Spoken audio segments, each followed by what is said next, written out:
청취자께서 보내주신 블록의 3분기 실적 발표 자료, 오늘 제대로 한번 파헤쳐 보겠습니다.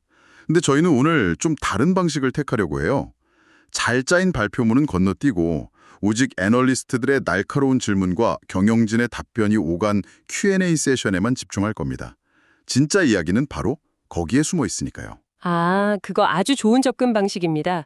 사실 준비된 스크립트에는 회사가 보여주고 싶은 장밋빛 미래만 담겨있기 마련이잖아요. 그렇죠. 하지만 Q&A로는 시장이 진짜 무엇을 걱정하는지, 그리고 회사는 그 약점을 어떻게 방어하고 또 기회로 바꾸려 하는지에 대한 그 생생한 논리가 드러나거든요. 네, 맞아요. 특히 이번엔 각 사업부 책임자들이 직접 답변에 나서서 훨씬 더 구체적이고 깊이 있는 대화가 오갔습니다. 바로 그겁니다.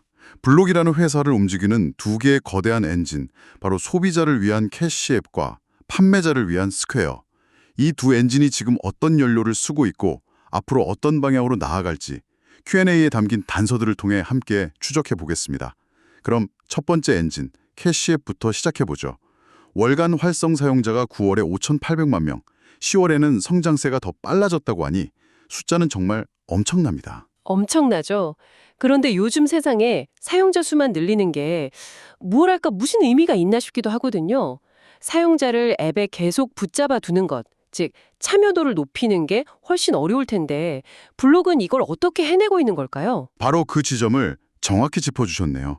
이번 Q&A에서 캐시앱 책임자가 가장 강조한 부분이 바로 그거거든요. 아, 그랬나요? 네, 신규 사용자 유치라는 1차원적인 목표를 넘어서 기존 사용자들이 앱을 더 자주, 더 깊이 사용하게 만드는 참여도 강화 전략이 제대로 먹히고 있다는 거죠. 참여도 강화요.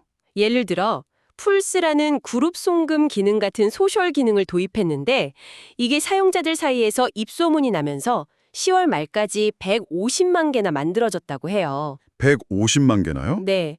친구들끼리 돈을 모으고 보내는 과정 자체가 앱을 계속 열어보게 만드는 강력한 동기가 된 겁니다. 아, 단순히 기능 하나 추가한 게 아니라 사용자들끼리 서로 연결되게 만들어서 스스로 앱에 머물 이유를 만들어준 거군요. 그렇죠.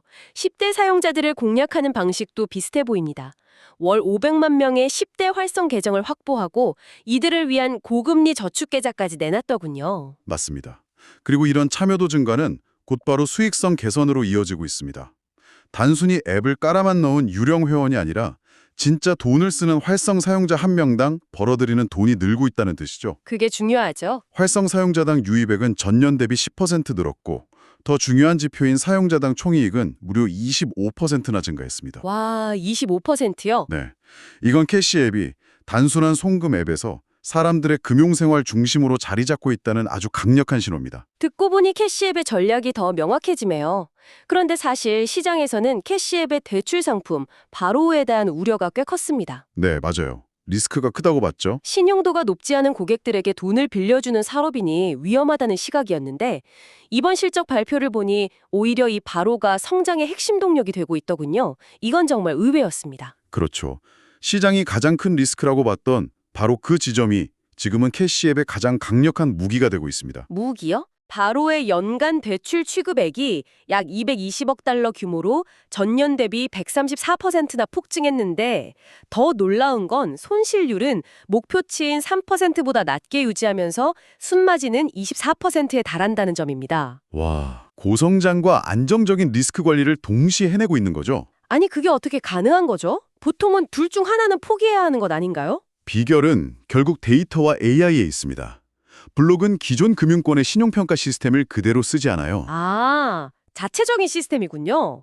네, 대신 캐시앱 내에서의 송금, 결제, 저축 등 수많은 활동 데이터를 기반으로 자체적인 캐시앱 신용 점수를 만듭니다. 그리고 이걸 AI 머신러닝 기반의 대출 심사, 즉 언더라이팅 모델에 적용하는 거죠.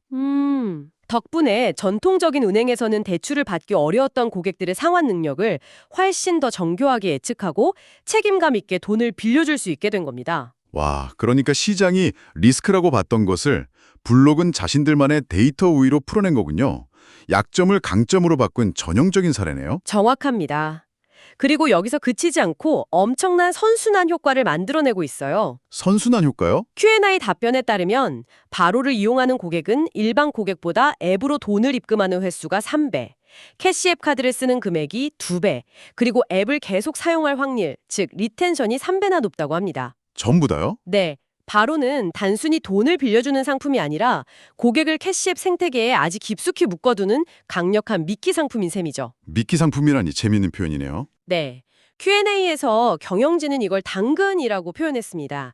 바로를 통해 대출받은 돈의 상당 부분이 다시 캐시앱 카드로 쓰이거나 다른 캐시앱 사용자에게 송금되면서 생태계 안에서 계속 맴도는 거죠. 아, 그리고 이 당근을 활용해서 고객들이 캐시앱을 주거래 은행처럼 쓰도록 유도하는 게 다음 목표라고 밝혔습니다. 프라이머리 뱅킹 고객 이야기도 나왔죠. 이들은 어떻게 공략하고 있나요? 단순히 월급 통장을 우리 쪽으로 옮기라고 하는 건 아닐 텐데요. 여기서 블록의 영리함이 또 드러납니다. 그들은 매달 25일에 월급이 꽂히는 전통적인 직장인을 쫓지 않아요. 그럼 누굴? 대신 그들이 현대적 소득자, 모던 어너라고 부르는 사람들을 공략합니다. 현대적 소득자요? 네, 프리랜서, 배달라이더, 온라인 쇼핑몰 사장님처럼 수입이 여러 곳에서 비정기적으로 들어오는 사람들이죠. 전통적인 은행들은 이런 고객들을 제대로 이해하지 못하고 서비스도 엉망이거든요. 캐시앱은 바로 그 틈을 파고드는 겁니다. 그렇군요. 그런 현대적 소득자들에게는 어떤 혜택을 주나요? 대출 한도를 더 높여주거나 마이너스 통장 기능을 열어주고 더 많은 카드 리워드를 주는 식으로 앱의 모든 기능을 총동원합니다. 아하, 고객이 자연스럽게 캐시앱을 자신의 금융 허브로 인식하게 만드는 거죠. 이렇게 일반 사용자가 주거래 은행 사용자로 전환되면 ARPU, 즉 사용자 한 명당 벌어들이는 평균 수익이 폭발적으로 증가하기 때문에 이건 회사의 가장 중요한 목표 중 하나입니다. 알겠습니다. 캐시앱 엔진은 참여도와 바로라는 강력한 연료를 기반으로 정말 뜨겁게 달아오르고 있군요. 네, 그렇다고 볼 수 있죠. 하지만 비행기가 엔진 하나로만 날 수는 없죠. 이제 블록의 다른 한쪽 날개, 판매자들을 위한 스퀘어 엔진은 어떤지 살펴보겠습니다. 이쪽은 상황이 좀 다르지 않았나요? 네, 스퀘어는 최근 만 년간 경쟁이 치열해지면서 고전한다는 평가가 많았죠. 그런데 이번 Q&A를 들어보면 분위기가 완전히 반전된 것 같습니다. 오, 정말요? 특히 직접 발로 뛰는 현장 영업팀의 성과가 눈부십니다.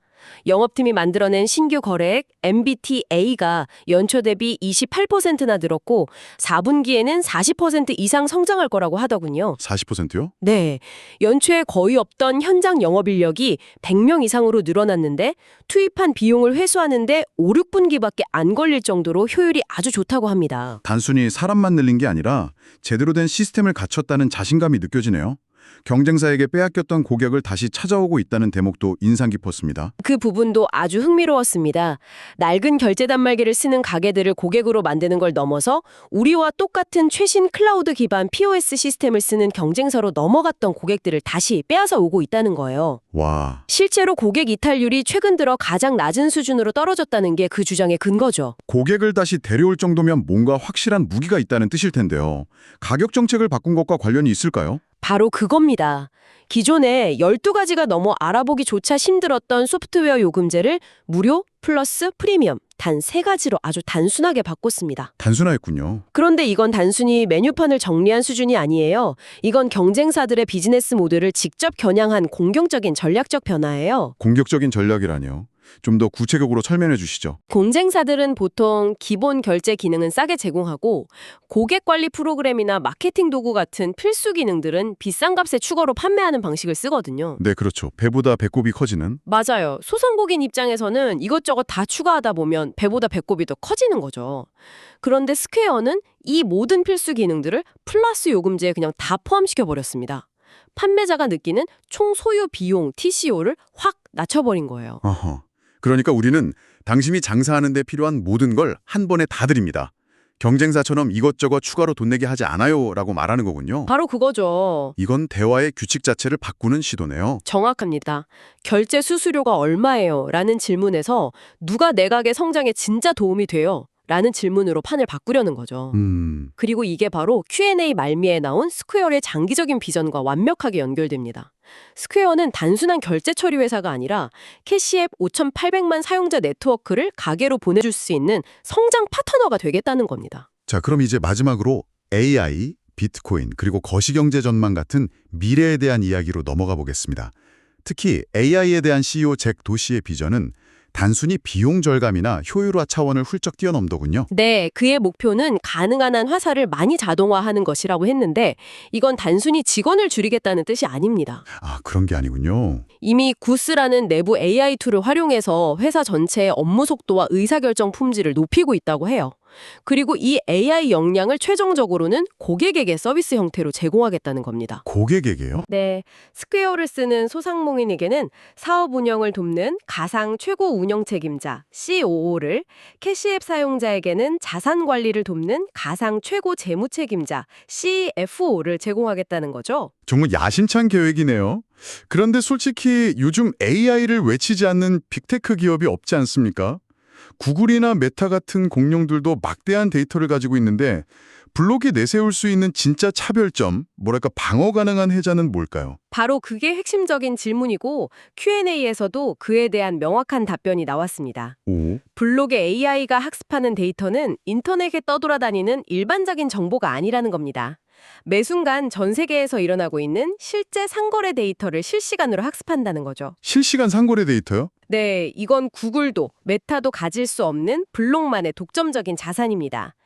예를 들어 어떤 지역에서 갑자기 커피 원두 판매가 급증하는 데이터를 AI가 포착하면 근처 카페 사장님에게 지금 원두 재고를 확보하세요 라고 선제적으로 제안해 줄 수 있는 시기죠. 와, 그건 정말 강력하네요. 과거 데이터 분석이 아니라 미래를 예측하고 행동을 제한하는 수준이군요. 그렇죠. 비트코인 결제에 대한 이야기도 나왔는데 이쪽은 아직 갈 길이 좀 멀어 보였습니다. 네, CEO도 솔직하게 인정했죠. 판매자 입장에서는 수수료가 없으니 매력적이지만 진짜 관건은 소비자들이 비트코인으로 결제하는 것을 얼마나 편하게 느끼게 만드느냐에 달려있다고요. 결국 사용성 문제군요. 네, 결국 캐시앱이나 비트키 같은 자체 지갑 서비스를 통해 사용 경험을 획기적으로 개선하는 게 숙제로 남아 있습니다. 마지막으로 요즘 모두가 걱정하는 경기 침체나 소비 둔화 같은 거시경제 불확실성에 대해서는 어떻게 답했나요? 아주 데이터에 기반한 자신감 있는 답변을 내놨습니다. 4분기 실적 전망은 가장 최근인 10월 데이터까지 모두 반영한 것이며 현재까지는 소비 흐름이 매우 견조하다는 입장이었어요. 그래요? 10월 말에 스퀘어 거래액 성장이 아주 살짝 둔화되긴 했는데 분석해보니 연휴나 이벤트 때문이 아니라 그냥 날씨가 굳어서 사람들이 외출을 덜 했기 때문인 것 같다고 말할 정도였습니다. 아, 날씨 탓이라고요? 그 정도로 데이터를 세밀하게 보고 있다는 걸 보여주면서 시장의 우려를 잠재우려는 의도였군요. 그렇습니다. 시장 상황이 어떻게 변하든 우리는 데이터를 보고 즉각적으로 마케팅 비용을 조절하거나 대출 심사 기준을 바꾸는 등 유연하게 대응할 수 있다는 능력을 강조한 거죠. 불확실성에 휘둘리는 게 아니라 네, 데이터를 보며 항해하겠다는 자신감의 표현이었습니다. 오늘 Q&A 세션만을 집중적으로 파헤쳐보니 블록의 현재와 미래가 정말 입체적으로 그려지는 것 같습니다. 캐시앱은 금융 슈퍼앱으로, 스퀘어는 소상공인의 성장 파트너로 각자의 엔진을 최대 출력으로 끌어올리고 있네요. 특히 인상적인 것은 AI를 단순히 비용을 줄이는 도구가 아니라 회사의 핵심 운영체제이자 고객에게 가상 전문가라는 새로운 가치를 제공하는 서비스의 근간으로 삼으려는 비전이었습니다. 네, 저도 그 점이 가장 인상 깊었습니다. 말씀하신 대로 그들만이 가진 실시간 상거래 데이터라는 독점적인 자산을 어떻게 활용하느냐가 앞으로의 성패를 가를 핵심이 될 겁니다. 이런 질문을 스스로에게 던져보시면 어떨까요?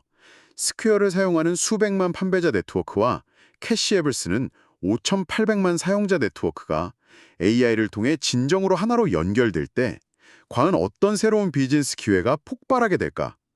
아마 이 질문에 대한 답이 블록의 다음 10년을 결정하게 될지도 모르겠습니다.